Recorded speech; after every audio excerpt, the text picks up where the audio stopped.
Le nouveau mode agent de ChatGPT est enfin disponible en Europe. Mais si tu l'utilises juste comme un outil à qui tu donnes des tâches, tu vas vite te retrouver bloqué ou frustré et surtout passer à côté de 90% de son vrai potentiel. Parce que la vérité, c'est que ce n'est pas juste un nouvel outil à maîtriser. Non, c'est un nouveau type de collègue à manager. Et dans cette vidéo, je te montre exactement comment devenir un excellent manager de cette IA.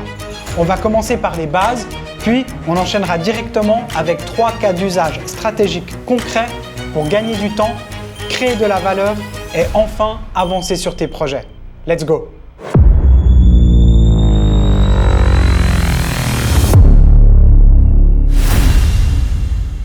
Alors, avant de plonger dans l'interface, c'est quoi exactement ce mode agent?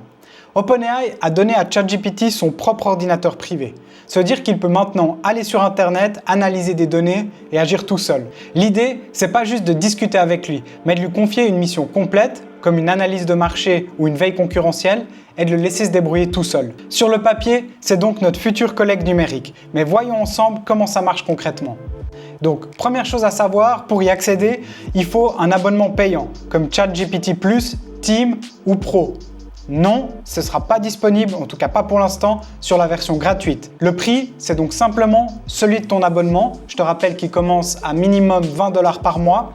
Et il n'y a pas de coût supplémentaire pour pouvoir activer cette fonction. Pour l'activer, c'est donc très simple. Dans ton interface ChatGPT, tu lances un nouveau chat, puis tu cliques sur Outils et tu sélectionnes Mode agent.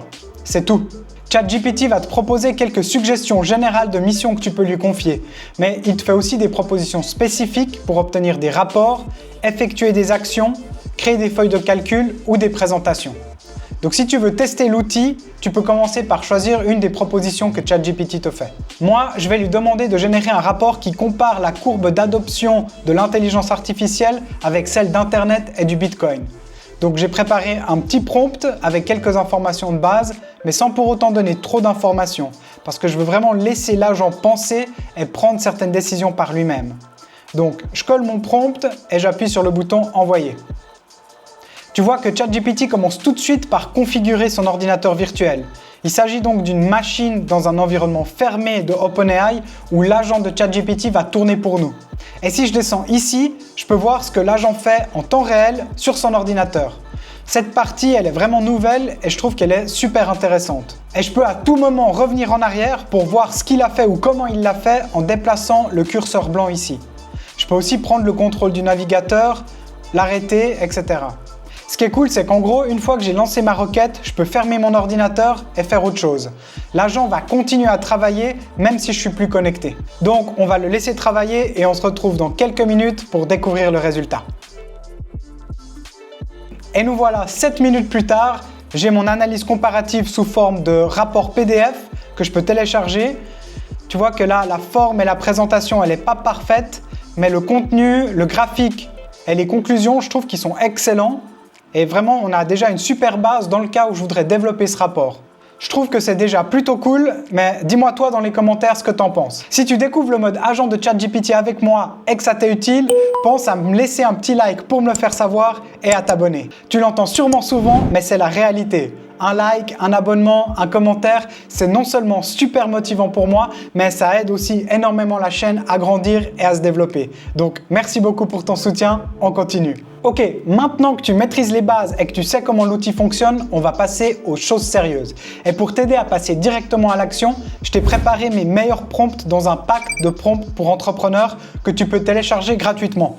C'est une base de travail parfaite pour obtenir des résultats rapidement, comme ceux que je vais te montrer maintenant. Le lien est juste en dessous dans la description, donc n'hésite pas. On passe donc tout de suite à notre premier cas d'usage stratégique. Imagine pouvoir connaître les forces et faiblesses de tes concurrents sans devoir passer des heures à éplucher leur site. C'est ce qu'on va faire maintenant pour l'agence de site IA que j'avais lancée dans cette vidéo. Ici, je demande simplement au mode agent d'analyser rapidement les sites de mes 3 concurrents principaux et de me sortir leurs arguments de vente dans un tableau clair. En quelques minutes, tu as une veille concurrentielle automatisée, claire et exploitable. un gain de temps énorme, il n'y a pas photo. Deuxième cas stratégique, mon préféré, la synthèse de contenu complexe. Fini de passer 2 heures sur un rapport PDF ou sur une immense vidéo.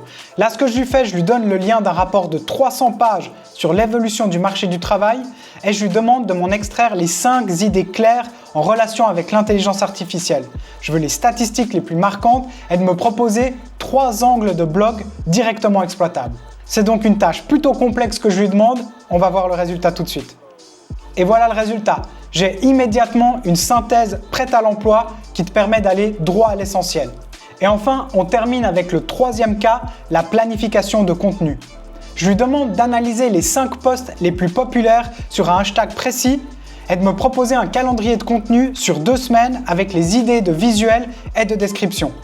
Et voilà, en quelques minutes, j'ai une base créative pour mes prochains posts et crois-moi, un excellent remède contre le syndrome de la page blanche. Voilà, tu sais maintenant non seulement comment utiliser l'agent de ChatGPT, mais surtout comment penser pour l'appliquer de manière stratégique à tes propres projets.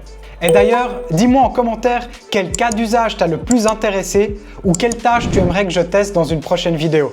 Je me réjouis de lire ton avis. Mais attention, l'outil est loin d'être parfait. Il a des défauts, des bugs et même de sérieux risques de sécurité qu'il faut absolument connaître avant de lui confier des tâches critiques. Si tu veux en apprendre plus sur ses limitations, connaître mon avis complet et découvrir les choses à ne surtout pas faire avec, je te conseille de tout de suite regarder cette vidéo avant que tu fasses quelque chose que tu pourrais regretter. Merci d'avoir regardé cette vidéo, on se retrouve très bientôt. Ciao!